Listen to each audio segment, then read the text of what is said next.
Good afternoon, friends. My name is Shelly Stackhouse. I'm the pastor here at Buckingham Congregational United Church of Christ in Glastonbury, Connecticut.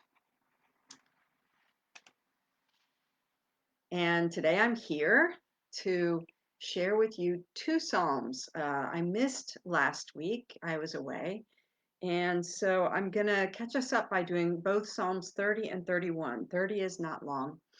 31's a little bit longer, but they're both interesting psalms, and they both include words that you may be familiar with. The thing about the psalms is sometimes we'll be familiar with a single line even from a psalm because it's been repeated, and sometimes because it's been repeated in other stories that we've heard. So today you actually may hear a couple of lines that come into Jesus' mouth at times in his life and at his death. So be attentive to those. The first psalm, Psalm 30, is a psalm of thanksgiving for recovery after illness. And it is the person going to the temple to give thanks to God for recovery from illness. So if there are a couple references here, one to Sheol and to the pit. Those are metaphorical names for the place of death. And so the thanksgiving here is that the person did not go down entirely into the place of death, but was restored to life. Not that they were resurrected, but that they did not actually die. So the first one then, Psalm 30. I will extol you, O Lord, for you have drawn me up and did not let my foes rejoice over me. O Lord my God, I cried to you for help, and you have healed me.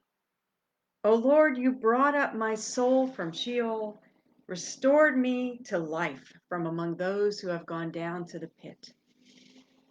Sing praises to the Lord, O you, God's faithful ones, and give thanks to his holy name. For God's anger is but for a moment. His favor is for a lifetime. Weeping may linger for the night, but joy comes in the morning. As for me, I had said in my prosperity, I shall never be moved. By your favor, O Lord, you had established me as a strong mountain, and yet you hid your face, and I was dismayed. To you, O Lord, I cried, and to the Lord I made supplication. What profit is there in my death if I go down to the pit? Will the dust praise you? Will it tell of your faithfulness? Hear, O Lord, and be gracious to me. O Lord, be my helper. You have turned my mourning into dancing. You've taken off my sackcloth and clothed me with joy, so that my soul may praise you and not be silent. O Lord my God, I will give you thanks forever. It's a psalm of joy. The psalm that follows is a lament. It is a lament because there are enemies, there are those who would seek to destroy the person who is praying these psalms. It's identified as a psalm of David. And we know that at so many times in his life, he was beset by various kinds of enemies. Psalm 31 is a little bit longer. It goes in and out like all psalms of lament do. The lament itself, the sadness, the fear, the anger, the worry, and then remembering that God is trustworthy. So listen for the back and forth of this psalm. Psalm 31. In you, O Lord, I seek refuge. Do not let me ever be put to shame. In your righteousness, deliver me. Incline your ear to me and rescue me speedily. Be a rock of refuge for me, a strong fortress to save me. You are indeed my rock and my fortress. For your name's sake, lead me and guide me.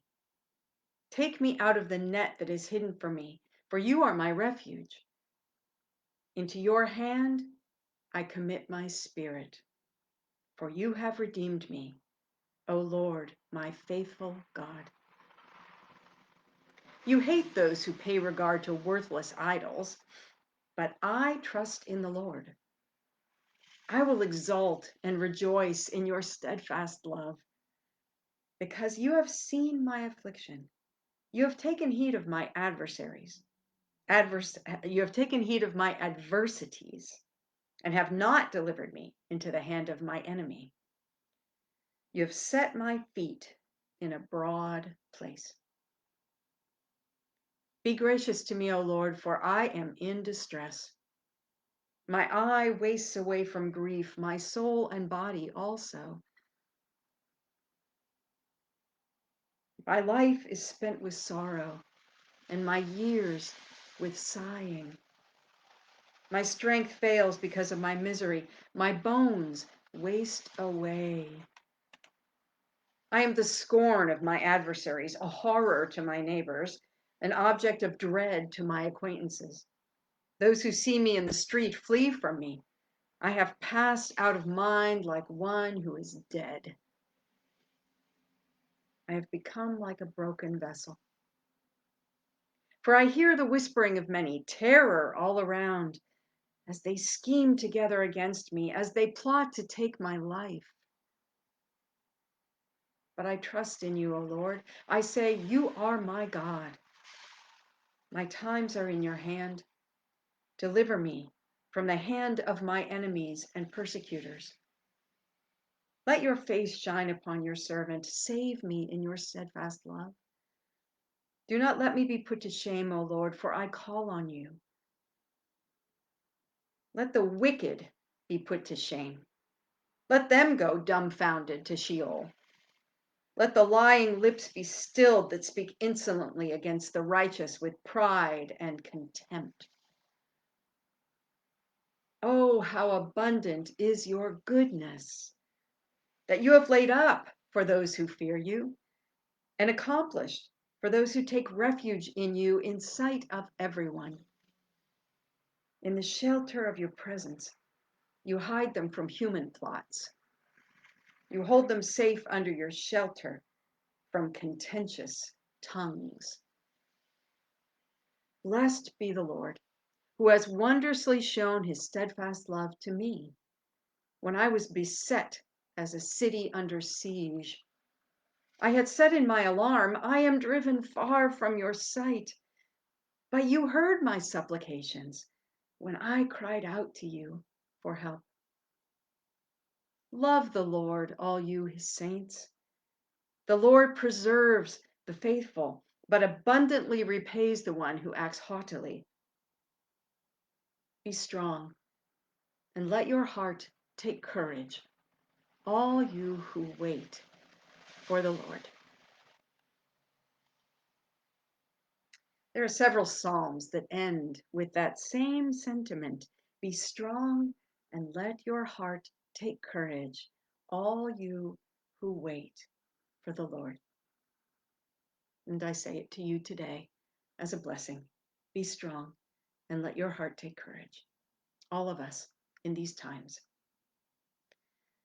Sunday morning, we'll be here as usual, 10 o'clock on Sunday. And in line with this last psalm, the title of the sermon is, You Can Do This Hard Thing. 10 o'clock right here on Sunday, or in person at 16 Cricket Lane here in Glastonbury. I wish you blessings for the rest of your day today, and hope to see you either in person or virtually in the next week.